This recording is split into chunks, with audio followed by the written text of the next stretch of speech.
I'm Mike Papantonio, and this is Ring of Fire. The American labor movement is under serious attack from business groups, and we'll talk about why a strong working class is vital for capitalism to survive. And corporate courts are trying to take away your right to hold businesses accountable. Author Jim Hightower is going to talk about the latest schemes that corporate America is using to avoid accountability. And women in the military are being raped and abused by fellow soldiers.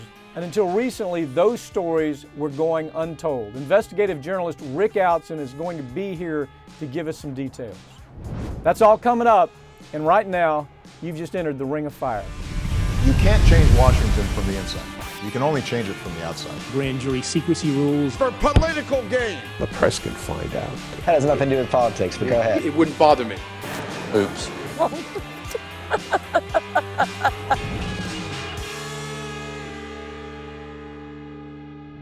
Female soldiers are facing an enormous threat, but it isn't from terrorists. It's from sexual predators in the ranks of our military. Joining me now to talk about the problem of rape within our armed forces is investigative journalist Rick Outzen. You know, Rick, September 1991, I remember, was the tailhook legacy, I suppose, as you can say, left with the military. And it's almost like the military didn't learn anything from that. The level of people being raped in the military, women being raped in the military, is just at an all-time high. And I'm just wondering, what is it that's happening? Why can't they see the connection between their need for discipline and the willingness of people to enlist?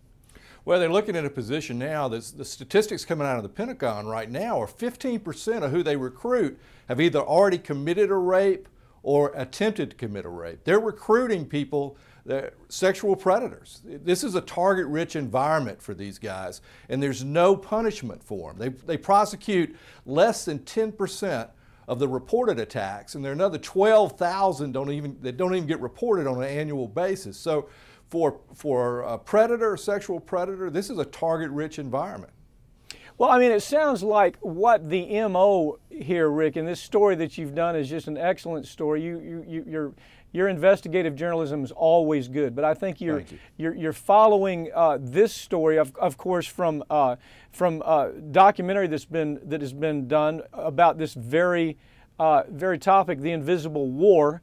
And as I look at the story that you're telling and the story that documentary told, it's not much different that the military is doing from what the Catholic Church did. And that is, when somebody commits a horrendous act, move them somewhere else. And as a matter of fact, the military actually gives them promotions and victimizes the people who come forward and say, look, I was brutally raped.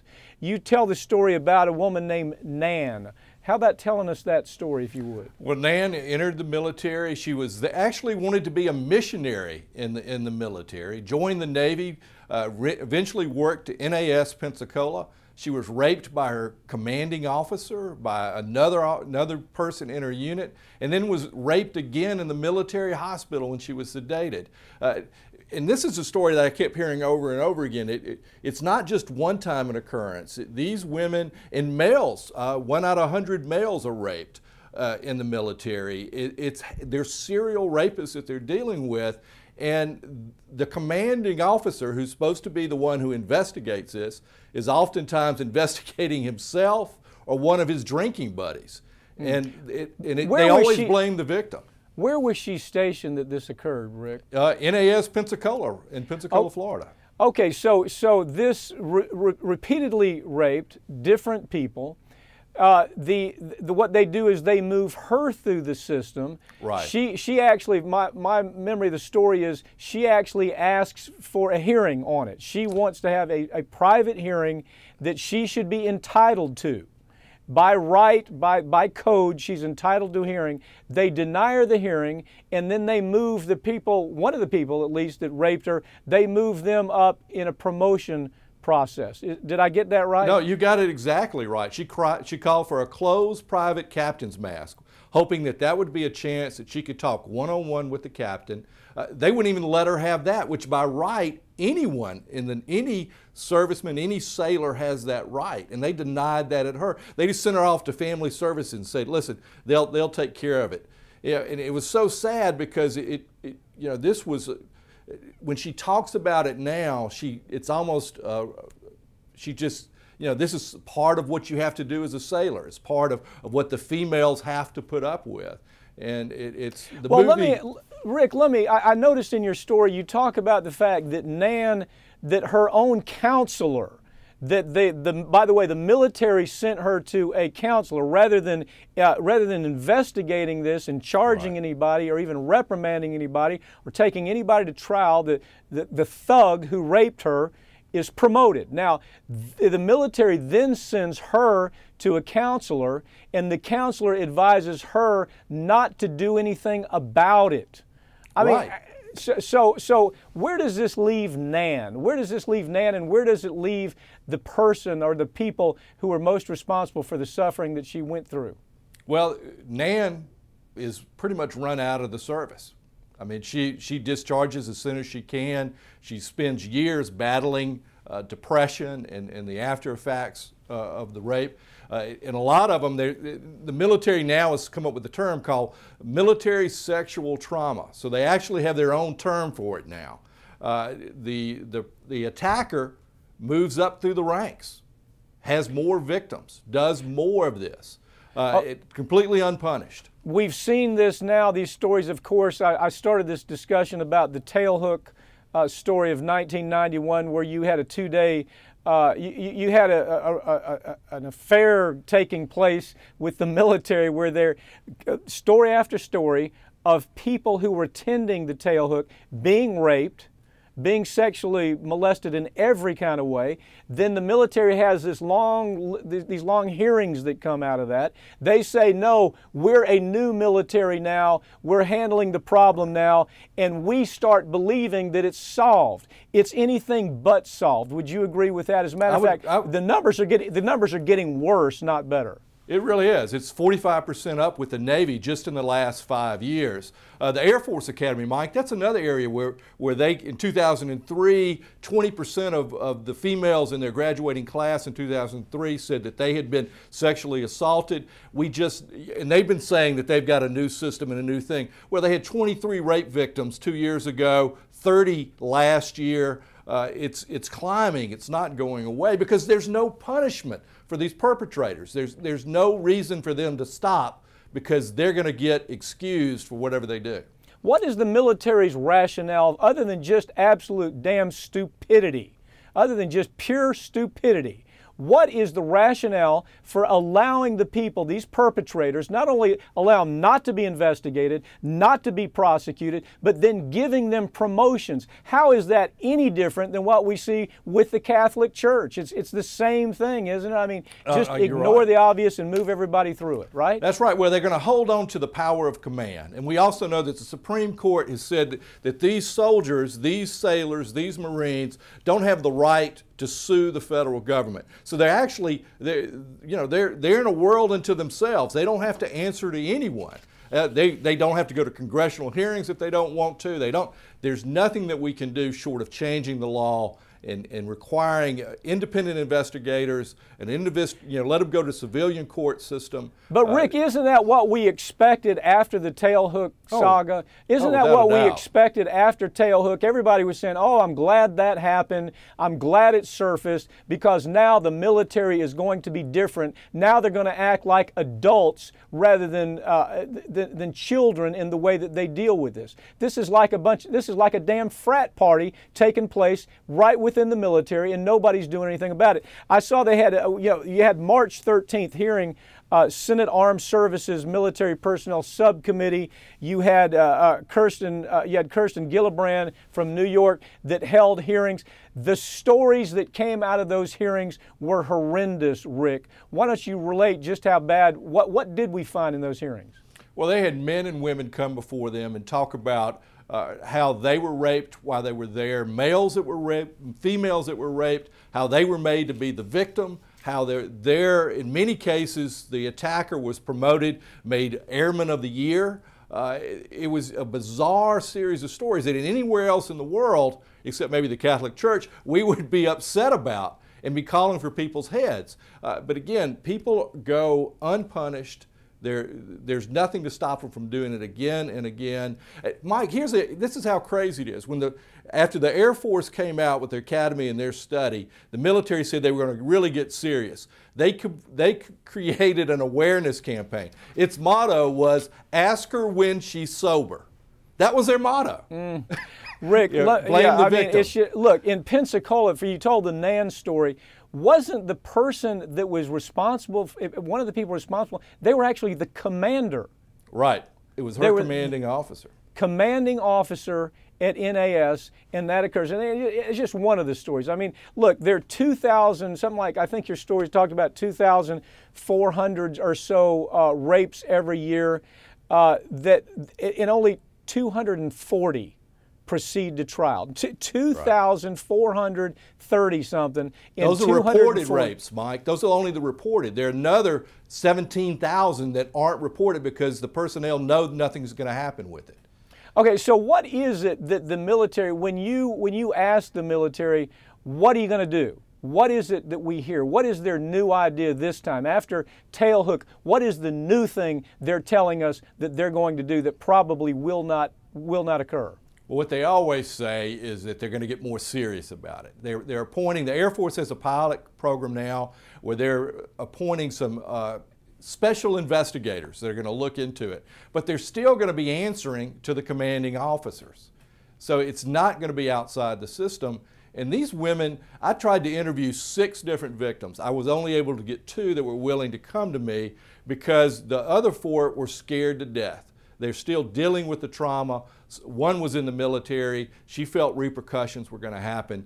These people are scared of their commanders, scared of their teammates. You mean today, even today as we speak? Is that what you're telling us? Yes. So as we speak, as you continue this investigation, I know your ability as investigative reporter. I know you will not let this one go. How much resistance are you getting from the military right in your backyard? Again, they take a privileged talk. They don't want to talk about these. These are, they want to use the right of privacy. They can hide behind HIPAA. They can hide behind everything. But the stories are coming. They're going to continue to come. Rick Outzen, stay with it. I'll tell you what, it's a story that needs to be told again and again, and I want to have you back on to talk about it. Rick Outzen, thanks for joining me. Thank you, Mike.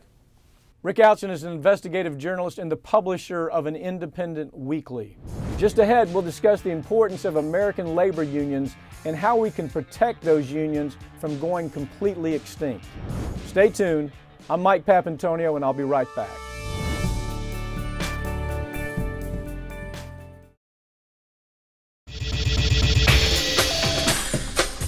Tune into Free Speech TV for Democracy Now!, a national, independent, award-winning news program bringing you people and perspectives rarely seen on corporate media.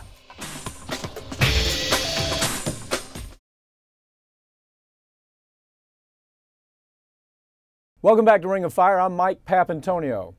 Without America's labor unions, we wouldn't have many of the protections and benefits that we have today. Every American worker benefits from the hard-fought battles of our labor unions, but they're becoming extinct under our watch.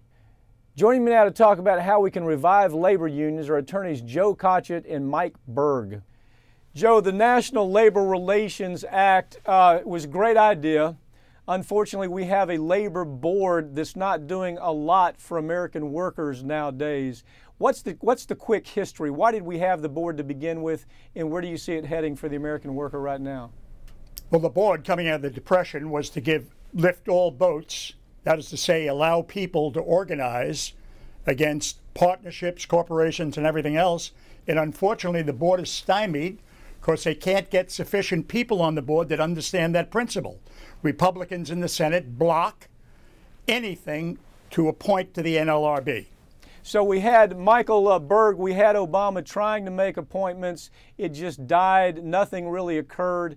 And now we have a board really that, if you take a look at the history, it's a little disturbing. I mean, the last big decision that came out of the board was the Dana Corporation decision. And with that decision, they actually took rights away from people's right to be able to organize a labor union. So this is a board that FDR thought was critical to moving the American middle class ahead and creating a middle class in America that was sustainable. Now we have a board that seems dead in the water. What's your take on it? Well, my take is that people don't really understand how important unions are to this country. First of all, they put more money in the pockets of the workers. The workers get better wages, they get health insurance, they get pensions, and then they put that money back into the economy. The right-wing Republicans are doing everything they can to try to keep the unions from being able to be viable, and they block everything Obama's trying to do. Joe, in the last, I guess during the Bush years, it was easy for me to say it's all Republicans' fault, it's all the Republicans' fault. Now I wonder, does this president have the stomach for a fight? I mean, listen, a president can draw the line in the sand. A president can go office to office and say, you know what, you can vote against me on this, but let me tell you how you're going to suffer if you do that. Do you feel like we're getting enough of that from this president where it comes to issues like the labor board taking no action in recent history to protect the worker? The answer is no, and it's really very simple. It's not the Obama administration that is timid or sitting on the sidelines on this. It's our U.S. Senate. The U.S. Senate right now is a disgrace in not standing up for unions and or working people. That's the real problem. The Senate is passing legislation and or blocking appointments that would otherwise help the middle class, help unions. We all understand just what Michael said. The better unionization we have, the better it is for a middle-class America. Now, here's the problem. The fact of the matter is that some unions have gone overboard on their pensions, and the public now is being disheartened by what they're seeing specifically in public pensions. So you've got some governors around the United States that are dealing with that, and we've got to put the monkey back on the Senate to pass laws that are fair to unions. You know what's happening to union membership. It's plummeting like a rock. And the reason for that is we now have, 23, 26 states that are right-to-work states. And those state legislatures are dominated by Wall Street and corporate America. Therein lies the problem. Michael Berg, right to work. When I hear the term right to work, what it really means is right to work for no wages, right to work for no pension, right to work with no time off, right to work with no protection to the worker. But it started like a wildfire in the southern states, didn't it? They came to the southern states, they tried to create their own little Saipan right here in the United States in places like Georgia, Alabama, Mississippi, Texas, Louisiana, any place where they could go and say, look, we're going to bring you jobs, but they weren't jobs that were meant to pay quality of life for a middle class, was it? No, absolutely. And what's going on when you say what they want to do is they want to turn part of this country into Southeast Asia. We have corporations that are still making shoes in Southeast Asia, and they're doing it with child labor. The reason this act was passed was to stop child labor, to stop the corporations from basically using the worker and using the worker with long hours, with no time off, with low pay. And the intent was to protect the worker by letting him to organize. And right now we have this big push by Wall Street and large corporations to try to get away with that, to make their own Saipan right here in the United States. Joe, you had the National Labor Relations Act that also did something else. It created an American middle class where we didn't have one. We had a disparity in income, a disparity in wealth in the country that for the first time we're seeing it repeated, maybe even worse today than it was when they enacted the National Labor Relations Act. But it was to create a middle class. Did it work? Well, it worked at the time, but Mike is absolutely right. We're in full-scale retreat. When is the last time you bought a television made in America? 75% of all electronic goods are made offshore, of which the NLRB has no control. 80% of many of our products, major products, are made offshore. So what Mike was pointing out is that you have cheap labor in countries like Brazil, China, India, doing work that American workers were doing. So it's not only the lack of the ability to organize workers here, it is all the money that's being shipped offshore, the work that's being shipped offshore to get out from under unionism. And Joe, wasn't that part of what wasn't that part of what the National Labor Relations Act was supposed to do? Mike, let me go to you. We had this notion that we were going to have an act that was going to empower labor, because what had happened in 1819, 1837, 1857, 1873, I mean, decade after decade, you had fiscal disasters, you had panics that were taking place, and the people that looked at this act said, in order to avoid these panics, in order to create some stability in our economy, we have to have a middle class, and we can only do that by empowering labor. Now, the truth is, with Taft-Hartley, we started reversing on that. Landrum-Griffith, we started reversing on that. It's not getting any better. Aren't we returning to where we started? We are, and it's a charade. I think Joe makes a great point. What's going on is the labor relations is supposed to be helping the worker. What's going on is they're actually helping the giant corporations, many of which are making obscene profits by using cheap labor overseas. What we need to do is we need to have them go back and really mandate for our workers here in the United States and make sure that the corporations are not allowed to be renegades and go over there and use that cheap labor. Instead, what we're doing is we're trying to allow them to create cheap labor here in right-to-work states, which is not good for the middle class or the economy. Joe, one other thing it does, if you follow this story, it's not just we're losing a middle class. It's not just that right to work. In a right to work state, I think the average worker makes about $5,000 to $6,000 less than a non-right to work state. But what's happening, isn't it causing a wealth shift? The shift is taking place to the 1% even more. And as that wealth shift takes place, doesn't political shift take place as well? In other words, if that 1% is controlling all the politics, it's a vicious cycle. It never gets better for the worker, does it? Well, it doesn't, and you put your finger right on it. As all you have to do is look at the Great Recession of 2007 and see how income, or the large profits and or big incomes, have all consolidated in that upper 1%, 2%, 3%. And of course, with the Supreme Court case of Citizens United, that group of people, 1%, can control the political body. Now let's go back, though, to shipping jobs offshore. It's not only shipping jobs offshore. Do you know, if you stood down on the border in San Diego and looked over the border into Mexico, you would see plant after plant after plant manufacturing goods, which are then brought into the United States, not manufactured here, and profit centers made offshore. So you take a company like Apple. Apple has billions and billions of dollars offshore. I could go through company after company after company. General Electric paid no taxes last year. And therein lies the problem. So it's not just the downplay or the putting unions away.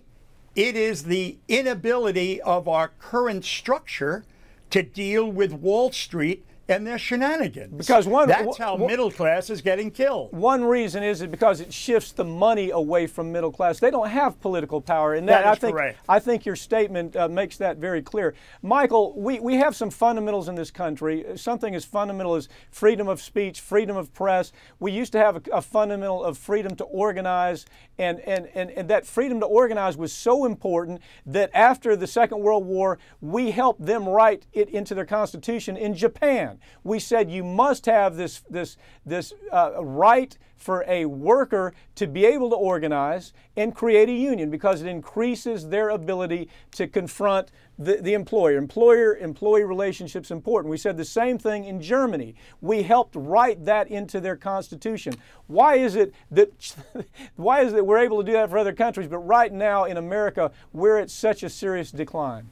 because the Apples and the large corporations are controlling politics, they're controlling what's going on, and what they're doing is creating a big charade for the American people. They come in and say, well, the labor's too high here. But when you look at their obscene profits that they're making, it's not that the labor's too high, it's that they just don't, they want to make so much money that they're not willing to back and support the good American worker who's going to build that product better, who's going to come to work every day, who has pride in America. And this is what we need to change. People have to stand up and they have to speak out and say, we're not going to tolerate it anymore. U.S. Senate, Congress, President, we need to have a voice. We have the right to organize, and we need to have those jobs here in America. Joe, is in about a minute, tell me, has the American worker just become lazy to the point to where we can't count on the American worker, or has it become a situation to where we've been led to believe that they're lazy and therefore they shouldn't be able to organize and they shouldn't be able to move ahead? That's the word that Wall Street puts out. They're not only not lazy, middle-class America is now working 2 jobs to maintain a household. Many households are working 3 jobs to maintain the level of income that they had in the past. So it's laziness has nothing to do with it. Mike put his finger on it. There's only one word to summarize this entire discussion, and that's greed.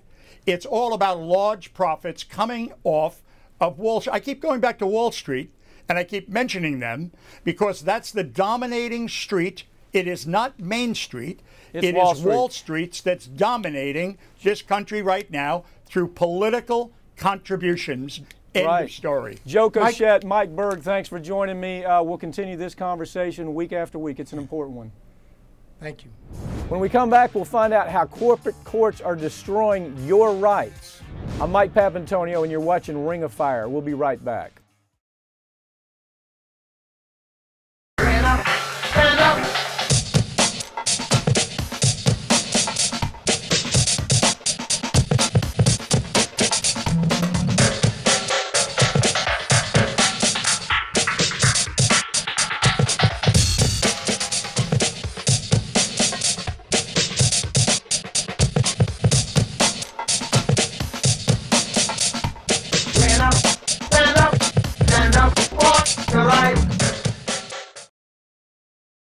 Welcome back to Ring of Fire. I'm Mike Papantonio. Republicans have already managed to protect their corporate backers by packing our court system with judicial hacks.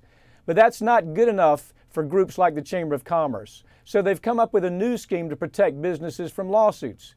I have author Jim Hightower with me now to talk about those schemes. Jim, so right now you have corporate America. They deregulated everything. They refuse to do any kind of self-policing. They have stacked the courts to the brim. You can't stack them anymore. They're controlling Congress. They're controlling the White House for all practical purposes. They obviously control corporate media. So, but that's still not enough for them. They still want to take some. They want to take some rights away still. What is this arbitration scheme that they have in mind? Well, this is your Seventh Amendment right to take a corporate wrongdoer to court. If you get fired unfairly, if you get sexually harassed, you've been cheated on a purchase, etc., you have a right to take that wrongdoer to court and find justice. However, what's happened is over the last some odd years, very odd years actually, the Supreme Court all the way up to that level has okayed a private justice system run by and for corporations. So instead of being able to go to court, you are forced into what's called binding mandatory arbitration, a compulsory system that is dominated by the corporations themselves that renders so-called justice at your expense. Basically what happens here, Jim, is when you buy anything nowadays, this is where it's headed. You buy an insurance policy, you buy a telephone, you buy virtually any kind of service at all, they're going to have an arbitration clause in there. And the reason they want the arbitration clause in there is because the Chamber of Commerce has proven, and they're all behind this. Chamber of Commerce, this has been their big pet project. They know that 97% of the time the corporation will win where it comes to an issue that's being arbitrated. Consumer loses, corporation wins. Did I get that right?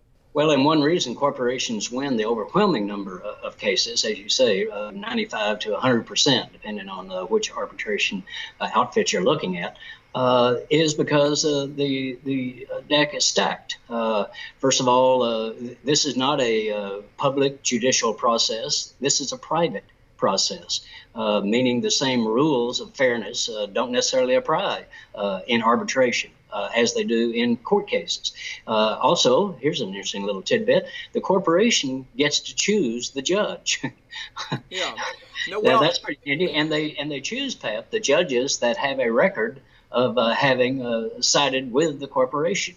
They also get to choose the venue, so they can make you travel clear across country if they want to, making it inconvenient and so expensive that you can't do it. One thing they do that we've found, we see it day to day, is we'll find arbitrators, Jim, that actually have somehow worked for the industry for their entire career, or they're promised the right to work for them after they work as an arbitrator. They're shameless about it. There's never an issue of, is there a conflict? Conflict is old news here. And the other thing is that's so interesting to me, Jim, is there's no appeal. Whatever that paid little character that works for corporate America, whatever that paid little character says, the consumer has to live with. I mean, how does it get any better for corporate America? Well, you don't have to be in who's who to know what's what. Yeah. This system is designed by the corporations in conjunction with Supreme Court justices like the gang of 5 thugs on the court that stole our elections from the people and turned it over to the corporate money interests. The same 5 have been the ones ruling for the corporations in mandating these arbitration agreements. And as you indicate, not only do they take care of those arbitrators, you can make as much as $10,000 a case arbitrating. You can make $1 million a year. Now, if you're a judge on a state court, for example, you might be making $150, $175, maybe as much as $200,000 a year. But here comes this arbitration firm waving the possibility of $10,000 a day at you. So they pick these judicial stars off of the courts and turn them into arbitrators. So they're destroying what ethical balance that there might be on courts with money. The goal of the U.S. Chamber of Commerce, of course, is to do away with jury trials across the board. They don't want juries judging their conduct. When they kill a person with a bad product, and they do it simply so they can increase profits, when they make a decision to steal mom and pop's pension programs, isn't it a great world where you don't have anybody judging you except your friends? I mean, how does it get any better than that? But this has an historical basis. In 1925, you had Congress that said, we're gonna have this arbitration, this Federal Arbitration Act of, I think it was 1925, and we're gonna put it in place. And since then, the U.S. Supreme Court has been winding it to the point to where the consumer has no chance at all in an arbitration setting. Well, even to the extreme that the court basically has outlawed class actions in these arbitration hearings. Class action, as you know, but simply means that instead of when you've been wronged by maybe a couple of $100 or $1,000, you're not going to be able to go to court with that or go into arbitration with that, because it's going to cost you more than that damage to be able to present your case. But if you join together with other consumers or job seekers who've been similarly disadvantaged, then you can, instead of having one case or 100 different cases, you can compile those 100 cases into one. And that saves taxpayers money. It saves across the board. But the courts, the Supreme Court, has basically ruled that no, we would not even going to allow you to have your class action right. Well, no surprise here, Jim. This was really launched in the solid South. It started, you had a huge amount of energy behind this in Texas, of course, your home, Alabama, Mississippi, Georgia, that's where industry came first. They started in those states, and they would start off by saying, gee, if you buy this phone service and we do something horrible to you, you can't sue us. You have to appear in front of an arbitration panel, and you have to follow this arbitration clause. But what they did is they buried the clause. If you read a contract, look, I've been practicing law for 30 years. Sometimes it's impossible for me to understand what in the hell they're talking about in that arbitration clause that everybody signs. Well, again, these clauses are written by corporate lawyers for the corporate interests. So it is in their interest to make it, to put it in the fine print. And if you look into the dictionary about under the fine print word there, you will find that it means deliberately obscure. We're trying to hide it from you. And that's why it's put in there, and in indecipherable hieroglyphics, as you indicate. It's unreadable, even if you might think that you should read it, because you're not told by whoever's selling you that television set that, by the way, Bob, you might just want to read this clause in subparagraph 97, section 8 here, because it says. They don't do that. They don't indicate at all that you're being subjected to a privatized judicial system and having your constitutional right to a fair trial taken away from you. You know, the sick side of this, and I guess you call it poetic justice to some degree. Some people get caught up in this. A lot of people, you know, in the southern states especially, where this really started originating in true form, is you had organizations that were tort reform organizations. They were there, supposedly they're going to make the tort system better. Well, yeah, they were there to make it better for corporate America. But the interesting thing is, and as I see these people, sometimes they'll come to, you'll hear stories where they go to a lawyer's office and they'll say to the lawyer, well, you know, I've been gouged by this bank. This bank has cost me $10,000. And now they're telling me I have to sit in front of a panel of people that are actually employed by the bank to decide if that bank actually did anything wrong. And the irony to this whole thing is that person who's now complaining about having to be a victim of arbitration was ready, willing, and able to do this. I mean, they were all in where it came to saying, yes, I'm going to do this because Chamber of Commerce told me that it was going to save me money in the long run. We're going to stop these bad lawyers for doing the bad things they do, and it's going to be better for everybody. You remember that pitch, Jim? Absolutely, and they continue to do that, continue to try to nibble away at the people's right to the courthouse door. And you know, you indicate that this has happened in the southern states, and there's a reason for that, which is that corporations kept losing in state courts in the South because the people of the South are not really enamored of big corporations running roughshod over small farmers and small business people and consumers and their air and water and et cetera. So court cases down here, trial by jury, the juries tend to decide with the people who get hurt rather than the corporation doing the hurting.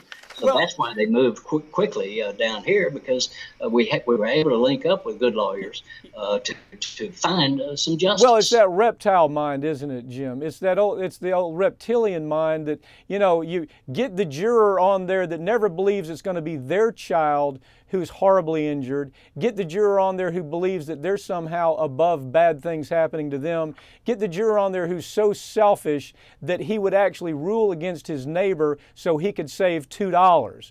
That is what happened in the South. I remember watching this tort reform scheme taking place down here, and arbitration was really the big sale, wasn't it? Arbitration was what corporate America wanted in the end. Well, Jim, let me ask you something. Isn't the argument that we're hearing from the Supreme Court saying, okay, well, gee, if they don't want to sign the arbitration clause, that's fine. They can just go next door and buy a product from somebody else in about a minute.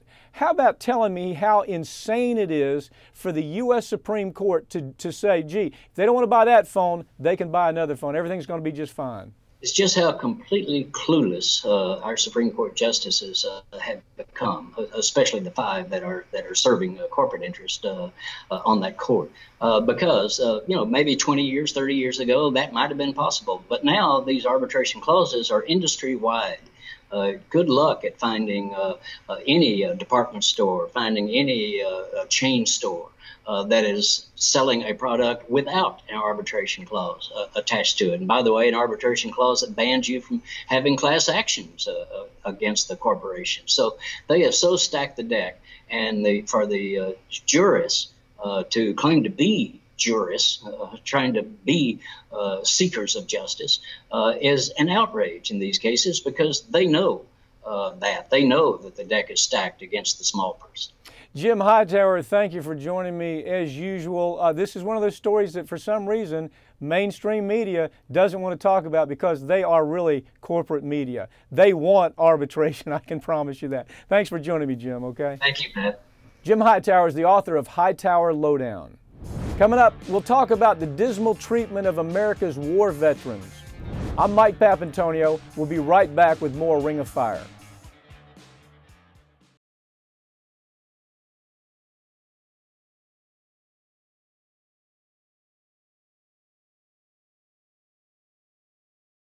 You're watching Free Speech TV, a network powered by the people.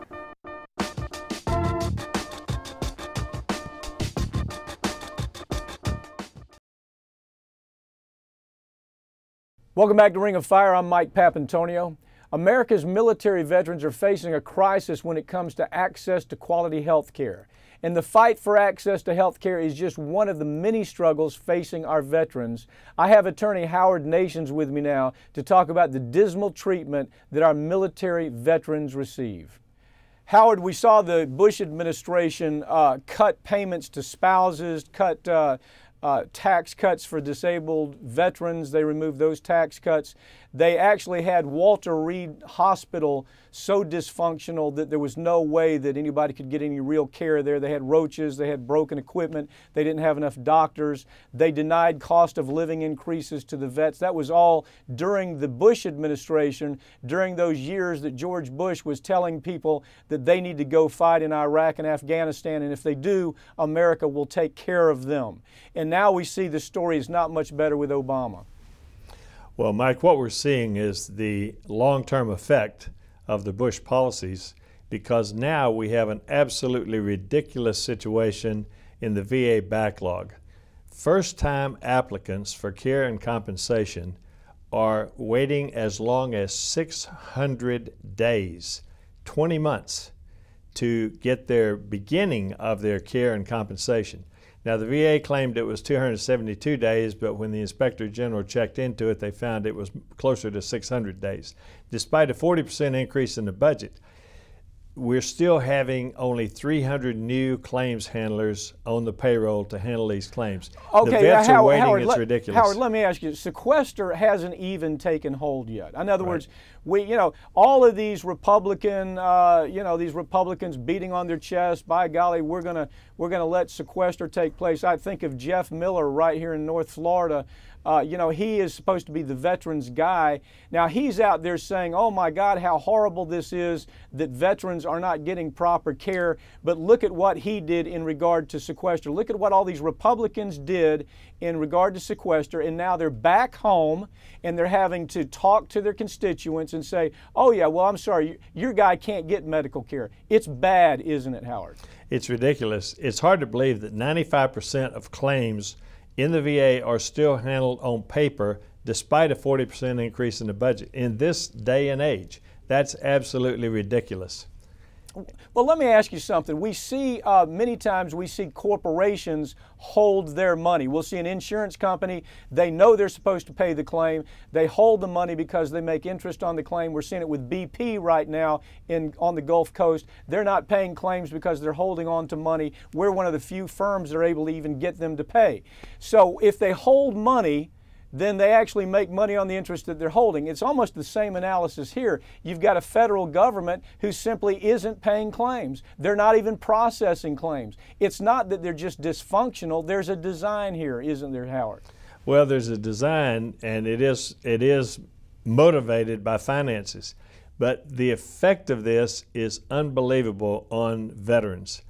For example, we had a case in Texas not that long ago where a 22-year-old young veteran who had severe back pain, and as a result of an injury he got in Iraq, He went to the doctor and he was told that he called the doctor and he had a 6-week wait just to even see a doctor. He was in so much pain he went out on the open market without a prescription and bought oxycodone to relieve his pain. He ended up dying from an overdose.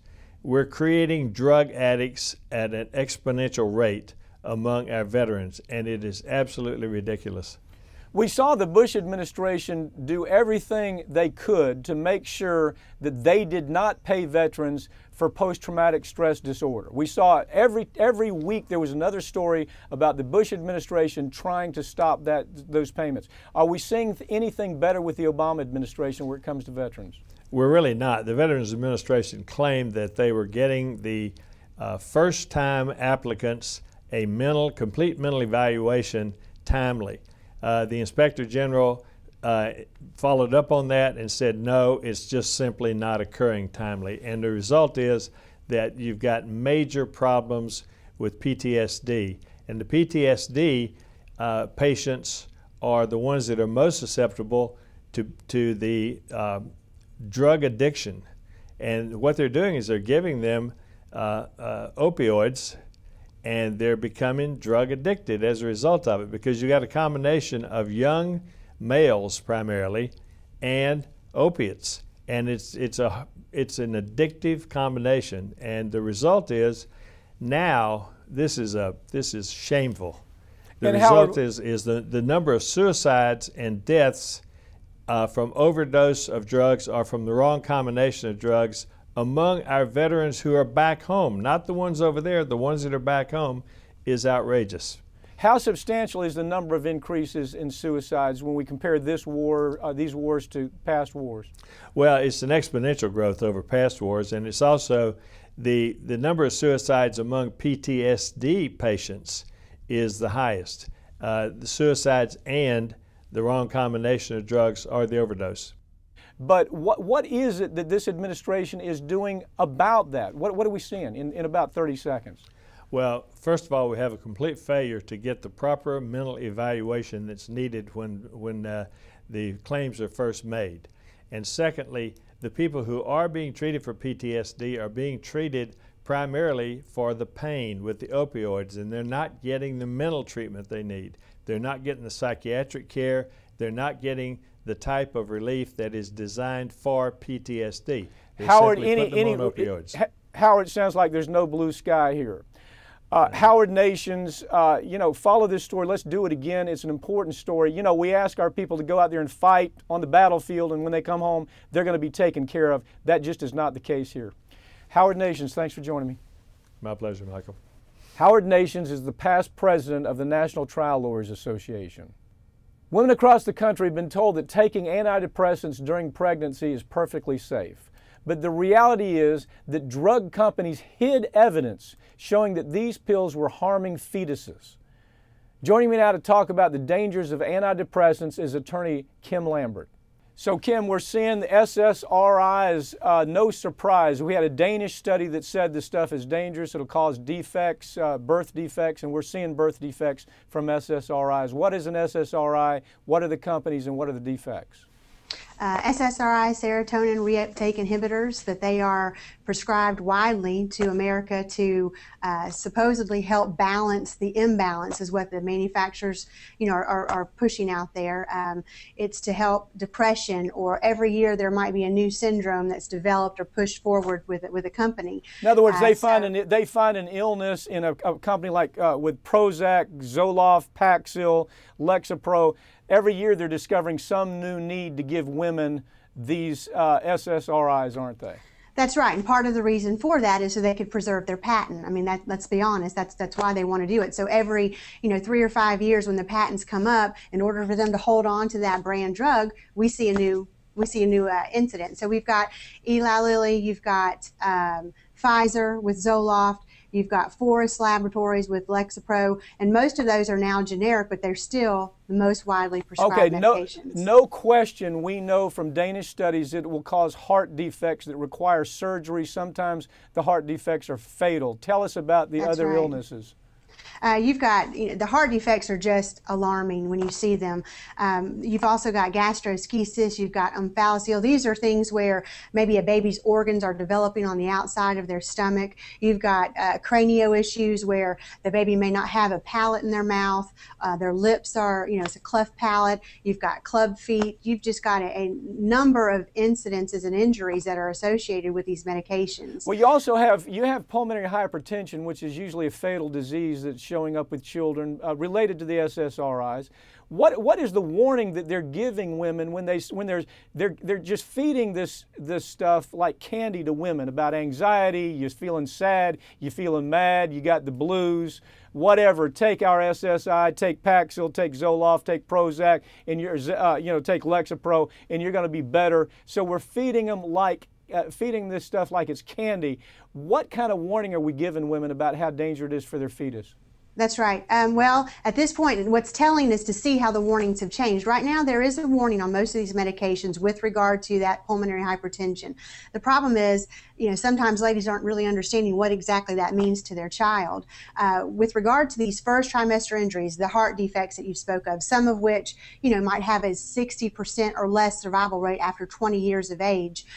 Those warnings right now, Paxil is the only medication, and Prozac has come along as well to increase those warnings to say, look, during your first trimester, you need to make sure that you're paying attention to these medications. The FDA establishes these risks of, a category D drug means you really shouldn't take this. There's evidence that this drug can cause harm to your fetus. A category C means we don't really know what the risk is. So all of these SSRIs, for the exception of Paxil, have remained a C. The argument here is that we think this is a class effect. We think that every drug should be at a category D. Most women don't even get to the doctor until they're 6 or 7 weeks pregnant. By that time, it's too late. We need ladies to understand the true risk that is associated with these medications and their fetuses, while also understanding the risk of these major depressive disorders. There's a whole nother area of studies with regard to whether or not these drugs are even effective on some of these symptoms and syndromes that you've referenced earlier. Well, we see the drug industry creating new diseases. I mean, they're masters of creating new diseases. Kim, in about a minute, what are they doing? The studies have come out of Danish studies. It's very clear this stuff's dangerous. Canadian studies, very clear it's dangerous. What are other countries doing to try to solve this problem? Well, they're increasing the warnings basically, and the problem is you're trying to battle studies from the manufacturer. So we do have some new studies, I think as late as 2011, where it is now trying to explain how is it that this serotonin, which is what these drugs are doing, how is it that it actually impacts the fetus? Because that's not really been addressed before. So now it's showing that, look, when your baby is being bathed basically in serotonin from the mom and from these medications, that serotonin is blocking cell migration for the heart. So a lot of more money and studies are going out into basically trying to prove up the association, because you're also battling with a multi-billion-dollar industry who wants to keep their drugs on the market. So they're doing their studies as well, Kim Lambert, no surprise here. I'm glad you're out there handling this, getting this message out, because this is a dangerous, dangerous problem for women that are expecting if they don't know the story behind the story. Thanks for joining me. Thank you. Kim Lambert is an attorney who regularly handles cases against big drug companies. That's it for this week's Ring of Fire, but you can keep up with us throughout the week online at ringofireradio.com or on Twitter at Ring of Fire Radio and on Facebook. I'm Mike Papantonio, and we'll see you next week right here on Ring of Fire. You're witness to a political coup taking place right in front of your damn eyes. That caliber of evil needed to be held accountable in courtrooms. Billionaire mad money wasn't enough to buy democracy. Legislators don't have enough sense to think for themselves. They let Alec do it. Here at Ring of Fire, the truth is our only agenda, so we're able to bring you the stories that mainstream media just ignored or completely got wrong.